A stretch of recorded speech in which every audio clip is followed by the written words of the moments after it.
Do mobile phones increase the risk of brain tumours? That's a valid question. In 2024, the World Health Organization conducted a review of the evidence and concluded that mobile phones are unlikely to increase the risk of brain tumours. That's what the government's repeated, and that's what the phone industry ran with. But here's what nobody tells you. A separate team of Korean researchers who analysed much of the same evidence reached the opposite conclusion. Subsequently, an international group of scientists have formally called for the World Health Organization review to be retracted. Not questioned, retracted. Now, I want to make it clear, I love my technology and the benefits that it brings. However, I also understand the risks, which is why I can make an informed choice. So today I'm going to take you through exactly what the World Health Organization, I believe, got wrong and what you can do to minimize your risks. Before I go through the science, however, I need you to understand the following. Who wrote the review? The lead author of the World Health Organization study is now vice chair of ICNIRP, the International Commission for Non-Ionizing Radiation Protection. This is a self-governing, non-governmental organisation based in Germany that sets the global safety limits for radiofrequency radiation emitted from your phones and all your Wi-Fi enabled devices. Its members are selected by its own members. It has no independent oversight, and several have documented links to and have been funded by the telecommunications industry. Now, those limits govern what telecommunication companies can build, including 5G. 4 of the review's authors have ICNIRP ties. Now, when the people writing the safety review are the same people whose regulatory limits would be challenged if they found a risk, well, that matters. This structure is what delayed action on asbestos, leaded petrol, and tobacco. So let's start with what the research actually says. 3 of the world's largest studies on mobile phones in heavy users, and especially people with hundreds or thousands of hours of use over many years. The INTERPHONE study, with over 5,000 people across 13 countries, found a 40% higher risk of the most common brain tumour in the heaviest users. The French CERENAT study found close to triple the risk in its heaviest users. The Swedish research group found even higher increases of around 180% more risk in the highest exposure groups. Now, a 2020 review of 46 studies found that more than about 1,000 hours of phone use was roughly linked to a 60% higher incidence in brain tumour risk, especially in the best quality studies. These are not fringe results. This is data. They were all part of the evidence base that the World Health Organization reviewed. And then there are the animal studies. The US National Toxicology Program, the largest funded animal study ever of its kind, found that male rats exposed long-term to mobile phone radiation were more likely to develop malignant brain tumours and heart schwannomas. An independent Italian study by the Ramazzini Institute also found the same rare tumour types in their rodents. 2 separate animal studies, similar results. So I want to take you through 5 things that I think the World Health Organization got wrong with their review. Number 1, the heaviest users were excluded and removed from the data. I know, right? How is that possible? When scientists look for a cancer effect, they focus on the people with the highest exposure, the heaviest, longest users. That's where the signal is likely to be strongest. But the World Health Organization review linked only graphed and highlighted data up to about 1,400 hours of mobile phone use. Yet one of the studies in their own data set showed nearly triple the risk for people with more than 2,376 hours of cumulative use. Yet this result was not reflected in the review's conclusions. I want you to think about that. If you left the heaviest smokers from a study on lung cancer, you'd probably conclude that smoking was safe, right? Well, the same logic applies here. Problem number 2, laterality. One of the most important questions to ask in mobile phone research is, which side of your head do you use the mobile phone and which side of the head was the tumour located? If phones cause tumours, you would logically expect more tumours on the side of where your phone is used. Despite the fact that multiple studies have found exactly that, the World Health Organization's 2024 review did not include any self-reported laterality analysis. Their reasoning was twofold. Firstly, self-reported side of use is unreliable. And what they're saying is, you don't know what side of the head you use your mobile phone, so we're not going to include it. Their second reason was signal bias, i.e., where a rise in risk on the phone side was offset by a drop on the other side, what they call a seesaw pattern. But there are real problems with this reasoning. First, the Swedish Hardell group already accounted for this recall bias in their studies. Secondly, the highest exposure data in the INTERPHONE study did not see this seesaw effect. In fact, across 13 countries, both sides went up in the highest exposure group, which is what you'd expect if the effect is real. Even the INTERPHONE study's own statistician acknowledged this in writing.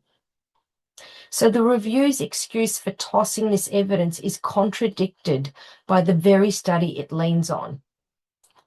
Remarkably, the reliable cohort studies it kept in this review had their own problems. One study only had 7 years of follow-up, which quite frankly is too short because most brain tumours have a latency period of about 14 to 15 years. Another study used phone subscriptions as a stand-in for actual use, and a third study asked vague questions about phone habits, which often were years apart.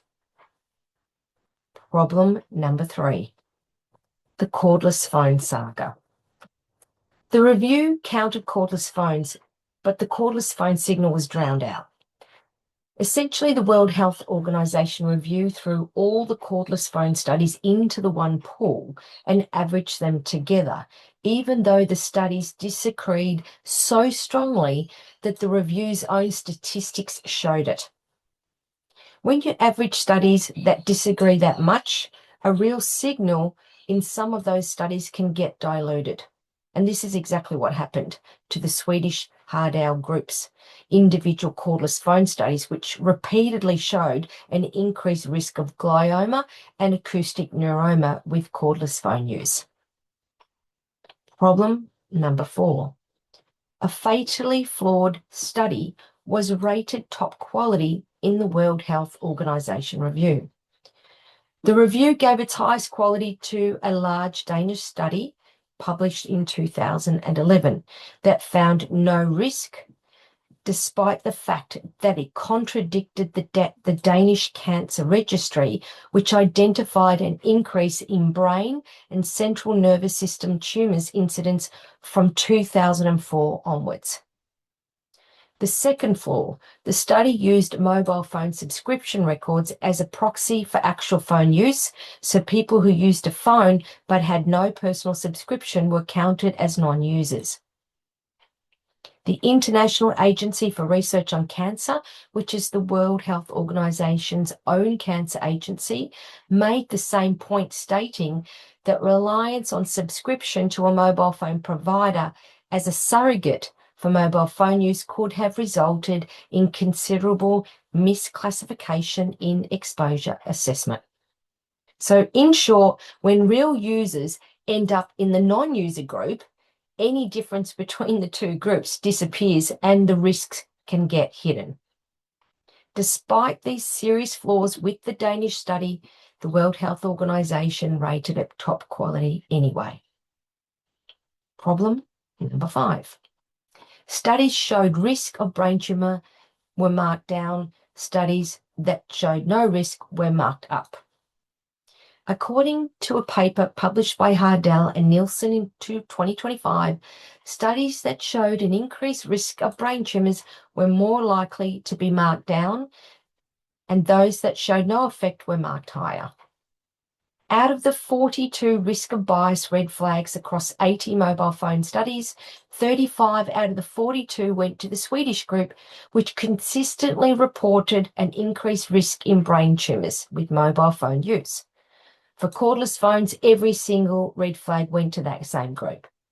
Same data, completely different conclusions. At almost the same time that the World Health Organization review was published, a Korean research team took the same set of human studies and ran their own analysis. They found a 60% high risk of brain tumours for people with more than 896 hours of use and 66% higher risk of glioma, which is the most common brain tumour found in heavy mobile phone users. Same evidence base, very different conclusions. The Korean authors declared no competing interests. In contrast, the World Health Organization, some of those authors have close ties to ICNIRP. What you're being told to reassure you of mobile phone safety comes from a review whose authors have ties to ICNIRP, the body that sets the current radiofrequency exposure guidelines across Western countries. In contrast, an international group of scientists specializing in electromagnetic field research with no conflicts of interest has publicly called for the World Health Organization review to be retracted. Despite the challenges in establishing causation, some countries have made specific decisions to actively reduce their citizens' exposure to cell phone radiation. France has banned mobile phone advertising aimed at children and introduced protective measures in schools.